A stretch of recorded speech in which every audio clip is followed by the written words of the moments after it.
रुक करते हैं ਐਲਬਰਟਾ ਸੂਬੇ ਦੇ ਪ੍ਰੀਮੀਅਰ ਜੈਸਨ ਕੈਨੀ ਦਾ ਕਹਿਣਾ ਹੈ ਕਿ ਉਹ ਹਜੇ ਵੀ ਕੀਸਟੋਨ ਪਾਈਪਲਾਈਨ ਦੇ ਪ੍ਰੋਜੈਕਟ ਨੂੰ ਲੈ ਕੇ ਆਸਵੰਦ ਨੇ। ਉਹਨਾਂ ਦਾ ਕਹਿਣਾ ਹੈ ਕਿ ਅਗਲੇ ਮਹੀਨੇ ਜੇ ਯੂਐਸ ਇਲੈਕਸ਼ਨ ਤੋਂ ਬਾਅਦ ਸਰਕਾਰ ਵਿੱਚ ਕੋਈ ਤਬਦੀਲੀ ਆਂਦੀ ਹੈ ਤਾਂ ਇਸ ਦਾ ਵੱਡਾ ਅਸਰ ਕੀਸਟੋਨ ਪਾਈਪਲਾਈਨ ਤੇ ਪੈ ਸਕਦਾ ਹੈ।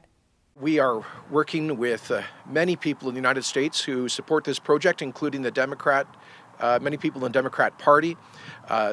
Recently, TC Energy signed an agreement with many of the largest building trades unions in the United States who are involved in and strongly support the project.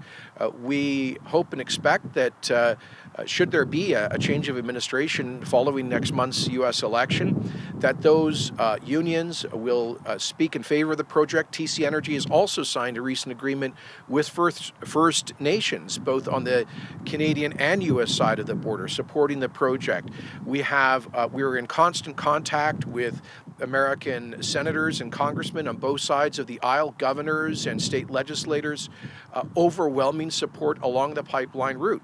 And as well as the Government of Canada, we appreciate the support of Ambassador Kirsten Hillman in Washington, D.C., and the federal government for Keystone XL.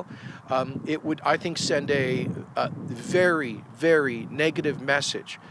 Should a future U.S. administration cancel a project that's partly owned by a Canadian government, I think it would really undermine the single most important trade relationship that the United States has in the world.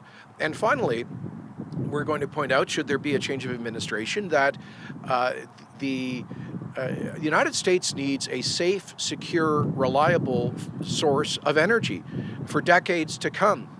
The U.S. refineries on the Gulf Coast they require huge amounts of heavy crude oil. And if it's not coming from Alberta, then it's coming from the socialist dictatorship and OPEC country of Venezuela. So we think we have a very strong argument to make. Of course, we're not going to interfere in the U.S. election. It's for Americans to decide who their president is and who represents them in Congress. But whoever is elected will be making these points as strongly as we possibly can. That's one of the reasons we appointed a new senior representative of Alberta to Washington, James Rajat, who's working around the clock on this issue.